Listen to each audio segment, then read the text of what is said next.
Ba ang compound interest sa cooperatives? Yes. So, paano applicable ito?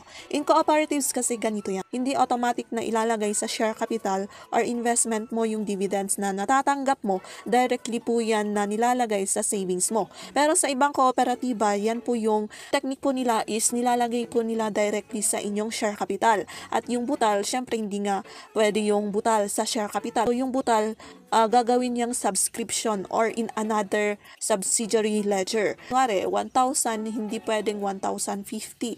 So, kailangan mabuo muna yung 1,000 saka nila ilalagay sa inyong share capital. Pero sa ibang kooperatiba, syempre nilalagay po nila yan sa pondo ninyo ng mortuary funds or hospital funds or sa savings po ninyo.